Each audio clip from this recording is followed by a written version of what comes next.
The year is 1914. Europe explodes into war. The assassination of Archduke Franz Ferdinand ignites a chain reaction. The Central Powers, led by Germany and Austria-Hungary, the Triple Entente of France, Russia and Great Britain, the Russian Empire mobilizes its vast armies. Their target, Germany's eastern provinces. The Germans, facing a war on two fronts, they devise a plan to counter the Russian advance. This plan hinges on a single decisive battle.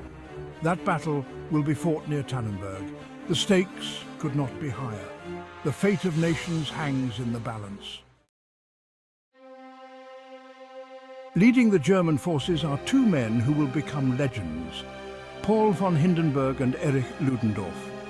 Hindenburg, a retired general recalled to service, is a stoic and imposing figure. Ludendorff, his chief of staff, is a brilliant strategist, known for his sharp intellect and ruthless efficiency. Together, they form a formidable command duo. Facing them are two Russian generals, Alexander Samsonov and Paul von Rennenkampf. Samsonov, commanding the Russian Second Army, is a veteran of the Russo-Japanese War, known for his impetuosity. Rennenkampf, at the helm of the First Army, is a cautious commander, perhaps overly so. The differences in personality between the two Russian generals will have disastrous consequences. The stage is set for a clash of titans. Four generals, each with their own strengths and weaknesses, their destinies intertwined in the crucible of war.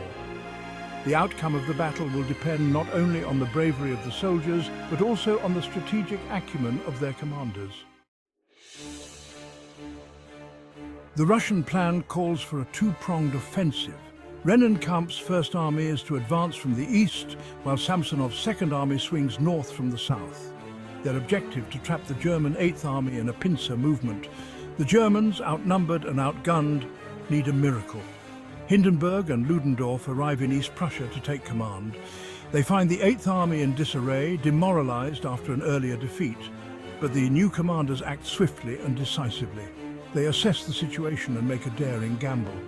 Ludendorff, recognizing the animosity between the Russian commanders, believes he can exploit their lack of coordination. He convinces Hindenburg to allow him to concentrate the bulk of their forces against Samsonov's Second Army. The plan is risky. If Rennenkampf seizes the opportunity to attack the German rear, the Eighth Army will be crushed. But Ludendorff is confident. He believes he can destroy Samsonov before Rennenkampf can react.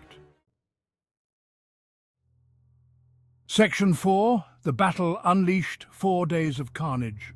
On August 26, 1914, the Battle of Tannenberg begins. Samsonov's Second Army, advancing through the dense forests and marshes, stumbles into a carefully prepared German trap. The Russians, their movements hampered by the difficult terrain, are easy prey for the German artillery. Shell after shell rains down on the advancing columns, inflicting horrific casualties. The Russian advance, already hampered by poor communication and logistical problems, descends into chaos. Samsonov, increasingly isolated from his units, pleads with Rennenkampf for assistance, but his calls for help go unanswered. Rennenkampf, either unwilling or unable to come to his aid, continues his slow, methodical advance. For 4 days, the battle rages. The Germans, their morale buoyed by their initial success, fight with ferocity and determination. The Russians, trapped and leaderless, are cut down in droves. By August 30th, the Russian Second Army is completely encircled. Aftermath and consequences of Tannenberg. The Battle of Tannenberg ends in a stunning German victory. The Russian Second Army is annihilated. Over 90,000 Russians are taken prisoner. The German victory sends shockwaves throughout Europe. The myth of Russian invincibility is shattered. It establishes Hindenburg and Ludendorff as national heroes.